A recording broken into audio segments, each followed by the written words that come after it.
Hi guys, my name is Beth and Lupus UK have asked me to talk about COVID shielding, my experiences of shielding and living with lupus. If you don't know who I am, I have a YouTube channel called Beth's Beauty where I talk about beauty, lupus, because I myself have systemic lupus erythematosus, also known as SLE. With that said, let's go ahead and talk about what exactly shielding is.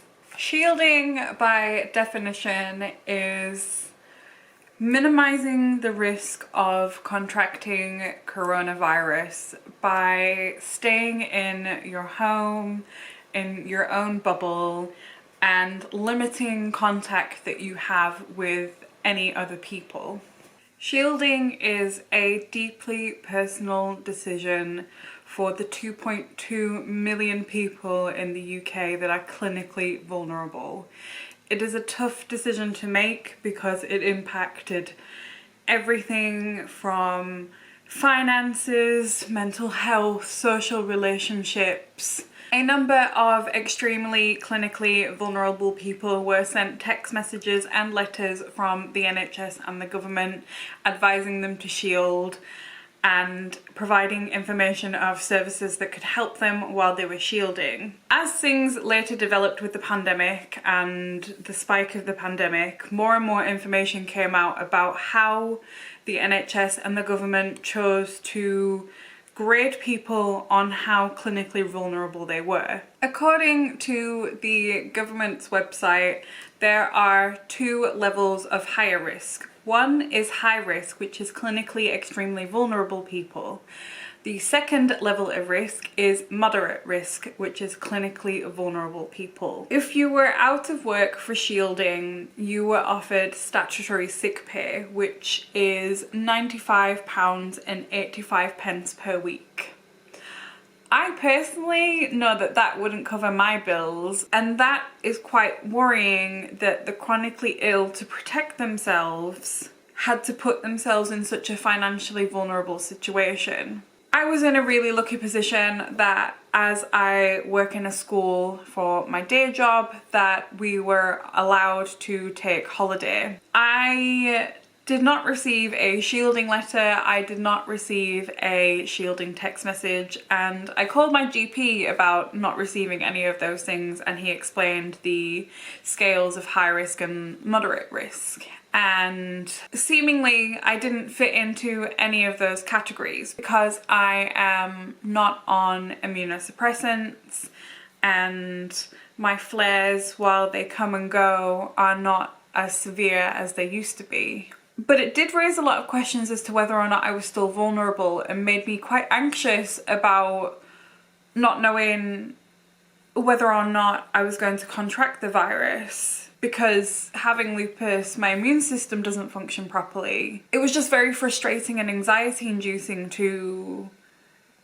feel like I had almost been forgotten about. I was in a position where I was financially able to, and with my employer, that I could actually choose to shield regardless of whether or not I was actually given the notice to shield. My shielding experience was interesting.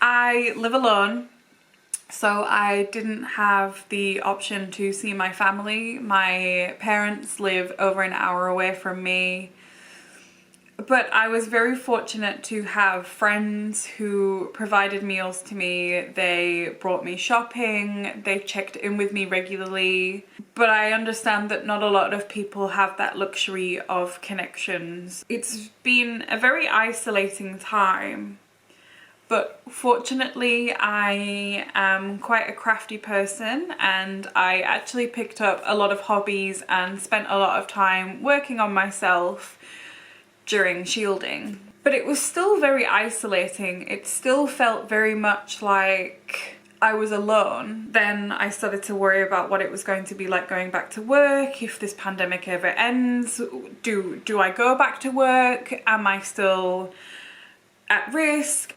And my mental health definitely took a spiral into that anxiety mindset of panic. Lupus UK were fantastic for providing information. They have a whole COVID-19 webpage on the Lupus UK website that is constantly updated with new information. It's all fact checked. You can see that the effort has gone into it to make sure that it is all accurate every time government guidelines change.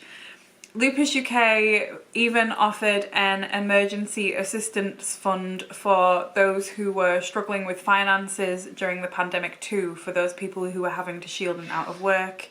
It was a grant up to £200, and during World Lupus Day they did some online fundraising to raise funds for that grant. And that's incredible that they managed to pull off a grant. There were a number of schemes that the government introduced that were incredibly helpful for people like me who were choosing to shield, whether we were registered as clinically vulnerable or not.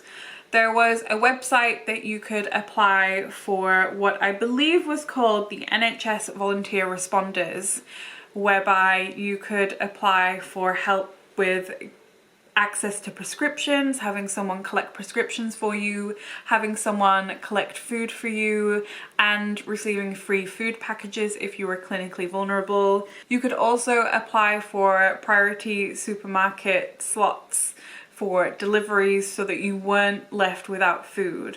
As a 25-year-old woman living with lupus, one of my biggest gripes during this whole pandemic and continuing into the pandemic is the narrative surrounding who is vulnerable and who we keep safe. We are constantly being told that we should look after our elderly neighbours because they are vulnerable. Using that narrative is correct, but it also feels very dismissive of people like me who may contract COVID because we are chronically ill, even though I am only 25 years old. What I'm trying to say is that you create this idea, this ideology, that only the elderly are vulnerable.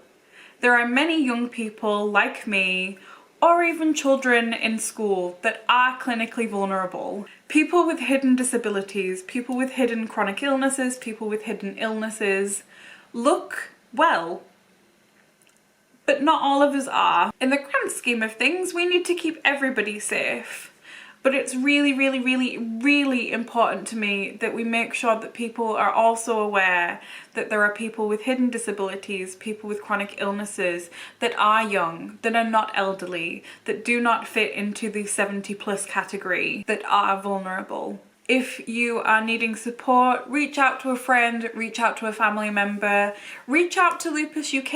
If you head to Lupus UK's website, they have a helpline that you can call, and you can also send them an email. Lupus UK are such a friendly, loving bunch of people who are there to help if you have any questions or just want to chat about lupus with somebody that understands. They will be more than happy to guide you where they can. Did you feel the same way as I did about shielding? Did you feel the same confusion and anxiety that I felt? Let us know in the comments down below. Did you pick up any new hobbies? Did you find that shielding was actually the time for self that you needed? Let us know in the comments below too. I'll stick around and have a read of some of those. As mentioned before, head to the Lupus UK website if you are in need of some information. And thank you guys so much for watching, and I am hopefully going to be back for more soon. Bye guys, stay safe.